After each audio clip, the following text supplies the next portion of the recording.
Perkembangan adalah perubahan kecakapan, kematangan fisik, emosi, dan pikiran menuju dewasa. Pertumbuhan manusia akan berhenti saat dewasa, namun perkembangan emosi dan pikiran manusia akan terus berkembang. Menurut Schneider, penyesuaian diri atau adjustment adalah suatu proses di mana individu berusaha keras untuk mengatasi atau menguasai kebutuhan dalam diri, ketegangan, perasaan frustasi, dan konflik secara mandiri dengan tujuan untuk mendapatkan keharmonisan dan keselarasan antara tuntutan lingkungan di mana individu tersebut tinggal dengan tuntutan yang ada di dalam dirinya. Menurut Mauperry, penyesuaian diri merupakan suatu usaha yang dilakukan seorang individu agar dapat diterima suatu kelompok dengan cara mengikuti kemauan kelompok tersebut. Menurut Harlock, penyesuaian diri merupakan perbaikan perilaku yang dibangun oleh seseorang yang merasa perilakunya menyebabkan dirinya sulit untuk menyatu dan diterima dalam kelompok, membuat seseorang berusaha untuk memperbaiki perilakunya sehingga dapat diterima oleh kelompok. Aspek-aspek penyesuaian diri. Yang pertama, persepsi yang akurat terhadap realita. Hal ini termasuk pengakuan kita terhadap kemungkinan munculnya distorsi atau perubahan persepsi dan interpretasi kita pada suatu kejadian. Yang kedua, kemampuan untuk mengatasi stres dan kecemasan coping akan terjadi apabila kita mau mengakui bahwa pencapaian tujuan dalam hidup akan memberikan arah dan jalan, serta membuat kita dapat lebih bertahan dari keinginan, kekalahan yang tidak terelakkan, rasa frustasi, dan stres yang mungkin terjadi. Yang ketiga, hubungan interpersonal yang baik. Manusia pada dasarnya adalah makhluk sosial. Sejak kita berada dalam kandungan, kita selalu tergantung pada orang lain untuk memenuhi kebutuhan hidup seperti kebutuhan fisik, sosial, dan emosi. Individu yang dapat menyesuaikan diri dengan baik mampu menciptakan suatu hubungan yang saling menguntungkan satu sama lain. Yang keempat, self-image positif. Penilaian diri yang kita lakukan harus bersifat positif dan negatif. Kita tidak boleh terjebak pada satu penilaian saja, terutama penilaian yang tidak diinginkan. Kita harus berusaha memodifikasi penilaian positif dan negatif tersebut menjadi suatu perubahan yang lebih luas dan lebih baik. Individu seharusnya mengakui kelemahan dan kelebihannya. Jika seseorang mengetahui dan memahami dirinya dengan cara yang realistik, dia akan mampu mengembangkan potensi sumber-sumber dirinya secara penuh. Yang terakhir, kemampuan untuk mengungkapkan perasaan. Individu mampu merasakan, mengekspresikan keseluruhan emosi secara realistik dan tetap berada di bawah kontrol. Masalah-masalah dalam pengungkapan perasaan seperti kurang kontrol atau adanya kontrol yang berlebihan. Kontrol yang berlebihan dapat menyebabkan dampak yang negatif, sedangkan kurangnya kontrol akan menyebabkan emosi yang berlebihan. Faktor-faktor yang mempengaruhi penyesuaian diri individu. Menurut Fatimah pada tahun 2006, faktor yang mempengaruhi penyesuaian diri individu terdiri dari faktor internal maupun faktor eksternal. Faktor-faktor itu dapat dikelompokkan sebagai berikut. A. Faktor fisiologis. Kesehatan dan penyakit jasmania berpengaruh terhadap penyesuaian diri. Kualitas penyesuaian diri yang baik hanya dapat dicapai dalam kondisi kesehatan jasmania yang baik pula. Gangguan penyakit kronis dapat menimbulkan kurangnya kepercayaan diri, rasa ketergantungan, dan lain sebagainya. B. Faktor psikologis. Banyak faktor psikologis yang mempengaruhi kemampuan penyesuaian diri individu, seperti pengalaman, hasil belajar, kebutuhan-kebutuhan, aktualisasi diri, frustasi, dan depresi. C. Faktor perkembangan dan kematangan. Dalam proses perkembangan, respon berkembang dari respon yang bersifat instiktif menjadi respon yang bersifat hasil belajar dan pengalaman. Bertambahnya usia akan mempengaruhi perubahan dan perkembangan respon.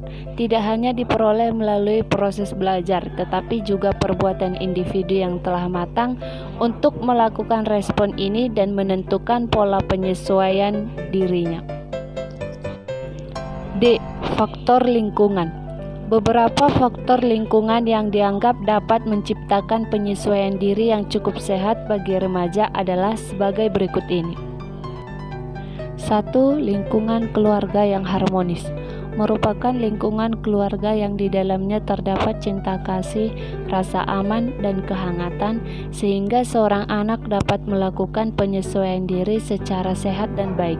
Di lingkungan keluarga juga merupakan lahan untuk mengembangkan berbagai kemampuan yang dipelajari melalui permainan, senda gurau, pengalaman sehari-hari dalam keluarga. Di dalam keluarga, seorang anak juga belajar untuk tidak menjadi egois. Ia diharapkan dapat berbagi rasa dengan anggota keluarga lain dan belajar menghargai hak orang lain. Di dalam keluarga, seorang anak mempelajari dasar-dasar dari cara bergaul dengan orang lain. 2. Lingkungan teman sebaya. Menjalin hubungan erat dan harmonis dengan teman sebaya sangatlah penting pada masa remaja. Suatu hal yang sulit bagi remaja adalah menjauh dan dijauhi oleh teman. Pengertian dan saran-saran dari teman akan membantu dirinya dalam menerima keadaan dirinya serta memahami hal-hal yang menjadikan dirinya berbeda dari orang lain dan keluarga orang lain. Semakin mengerti ia akan dirinya, semakin meningkat keadaan untuk menerima dirinya, sehingga ia mengetahui kekuatan dan kelemahan yang dimilikinya. Ia akan menemukan cara penyesuaian yang tepat sesuai dengan potensi yang dimilikinya. 3. Lingkungan sekolah. Sekolah tidak hanya terbatas pada masalah pengetahuan dan informasi saja, tetapi juga mencakup tanggung jawab moral dan sosial secara luas dan kompleks. Dengan demikian, proses pendidikan merupakan penciptaan penyesuaian antara individu dengan nilai-nilai yang diharuskan oleh lingkungan menurut kepentingan perkembangan individu.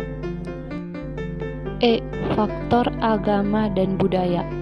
Proses penyesuaian diri anak mulai lingkungan keluarga, sekolah, dan masyarakat secara bertahap dipengaruhi oleh faktor-faktor kultur dan agama. Lingkungan kultural tempat individu berada dan berinteraksi akan menentukan pola-pola penyesuaian dirinya. Karakteristik penyesuaian diri. Penyesuaian diri memiliki karakteristik yang dapat diamati. Karakteristik penyesuaian diri dapat dibedakan menjadi dua, yaitu penyesuaian diri positif atau normal dan penyesuaian diri negatif atau abnormal. 1. Penyesuaian diri secara positif. A. Penyesuaian dengan menghadapi masalah secara langsung, yaitu secara langsung menghadapi masalah dengan segala akibatnya dan melakukan segala tindakan sesuai dengan masalah yang dihadapi individu. B. Penyesuaian dengan melakukan eksplorasi atau penjelajahan, yaitu mencari berbagai bahan pengalaman untuk dapat menghadapi dan memecahkan masalah individu. C. Penyesuaian dengan trial and error atau coba-coba, yaitu melakukan tindakan coba-coba dalam arti kalau menguntungkan diteruskan dan kalau gagal tidak diteruskan. D. Penyesuaian dengan substitusi atau mencari pengganti. Penyesuaian dengan mengalami kemampuan diri, yaitu individu menggali kemampuan-kemampuan khusus dalam diri dan kemudian dikembangkan sehingga dapat membantu penyesuaian diri. E. Penyesuaian dengan belajar, yaitu menggunakan pengetahuan dan keterampilan yang diperoleh dari belajar untuk membantu penyesuaian diri. F. Penyesuaian dengan inhibisi dan pengendalian diri, yaitu memilih tindakan yang tepat dan mengendalikan diri secara tepat dan melakukan tindakannya. G. Penyesuaian dengan perencanaan yang cermat, yaitu mengambil keputusan setelah dipertimbangkan segi untung dan ruginya. 2. Penyesuaian diri yang salah. Kegagalan dalam melakukan penyesuaian diri secara positif dapat mengakibatkan individu melakukan penyesuaian yang salah yang ditandai dengan berbagai bentuk tingkah laku yang salah, tidak terarah, emosional, sikap yang tidak realistik, agresif, dan sebagainya. Ada 3 bentuk reaksi dalam penyesuaian yang salah menurut Sunarto dan Hartono pada tahun 2006, yaitu yang pertama reaksi bertahan atau defense reaction, yaitu individu berusaha untuk mempertahankan dirinya seolah-olah tidak menghadapi kegagalan dan selalu berusaha untuk menunjukkan dirinya tidak mengalami kegagalan dengan melakukan rasionalisasi, depresi, proyeksi, dan sebagainya. B. Reaksi menyerang atau aggressive reaction, yaitu menyerang untuk menutupi kesalahan dan tidak mau menyadari kegagalan yang tampak dalam perilaku, selalu membenarkan diri, mau berkuasa dalam setiap situasi, keras kepala dalam perbuatan, menggertak baik dengan ucapan dan perbuatan, menunjukkan sikap permusuhan secara terbuka, dan sebagainya.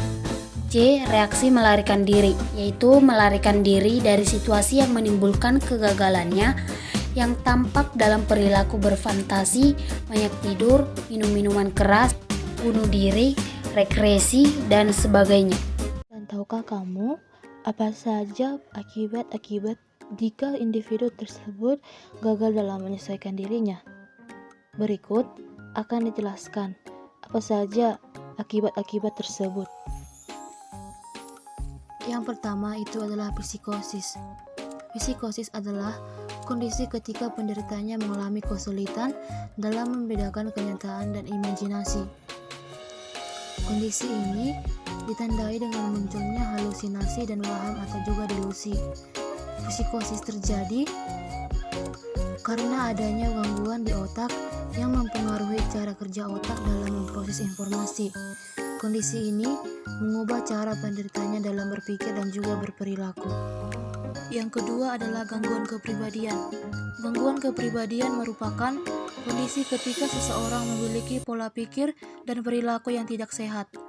Saat mengalami gangguan kepribadian, seseorang akan mengalami kesulitan untuk berinteraksi dengan yang lainnya.